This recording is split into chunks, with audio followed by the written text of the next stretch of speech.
নমস্কার বন্ধুরা, স্বাস্থ্য সচেতন চ্যানেলে সবাইকে স্বাগত।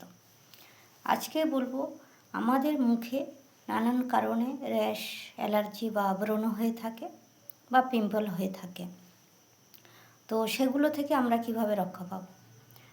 প্রথমত বলবো যে পেটের বিভিন্ন সমস্যার জন্য হয়, অনেকের অ্যাসিড বা গ্যাস হয়ে থাকে বা হজমের সমস্যা হয়ে থাকে, সে কারণেও হতে পারে। কিন্তু বাহ্যিকভাবে যেটা আমরা সমাধান করতে পারি, তার জন্য আমরা কিছু কম্প্যাক্ট বানাতে পারি বাড়িতে ঘরোয়া উপায়ে।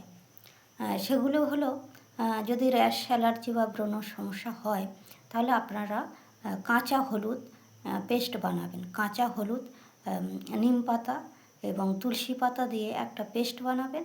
সেই পেস্টটা স্নানের 1 ঘন্টা আগে মুখে মেখে 2 মিনিট রাখবেন। তারপরে হালকা করে এরকম মুখটাকে ঠান্ডা পরিষ্কার জলে ধুয়ে নেবেন। ভালো করে ধুয়ে নেওয়ার পরে স্কিনটা একটু ড্রাই হয়ে যাবে। তারপরে আপনারা যেটা করবেন, অ্যালোভেরা জেল দিয়ে স্কিনটাকে সুন্দর করে ম্যাসাজ দিতে পারেন। কিংবা আপনারা গ্লিসারিন দিয়ে মুখটাকে ম্যাসাজ দিতে পারেন। মুখে খুব একটা তেল ব্যবহার করবেন না, বা রাসায়নিক যে দ্রব্যগুলো আমরা বিভিন্ন অনুষ্ঠান বাড়িতে মেখে যাই, সেগুলো সবসময় ব্যবহার করবেন না, তাতে স্কিনের ক্ষতি হয়।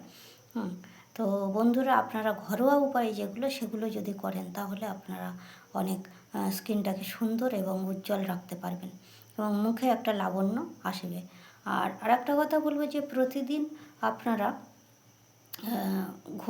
ঘুমাতে যাওয়ার আগে কটন দিয়ে বা তুলো দিয়ে মুখটাকে গোলাপ জল দ্বারা ভালো করে ক্লিন করবেন। এরকম ফোrehead থেকে শুরু করে পুরো মুখটাকে সুন্দর করে, চোখ দুটো বন্ধ রেখে পুরো মুখটাকে সুন্দর করে পরিষ্কার করবেন। তারপরে আপনারা একটা আরেকটি তুলো নিয়ে মুখটাকে গ্লিসারিন কিংবা যেটা আপনাদের মুখে সুন্দর উজ্জ্বল রাখবে, সেটা হচ্ছে কি অ্যালোভেরা জেল। সেই জেলটাকে আপনারা ভালো করে সুন্দর করে মেখে তার 2 মিনিট পরে আপনারা শুতে যাবেন। তাহলে দেখবেন মুখটা স্কিনের কোনো প্রবলেম হবে না এবং মুখটা উজ্জ্বল, সুন্দর এবং মোলায়েম থাকবে। তো বন্ধুরা, আপনারা সুস্থ থাকুন।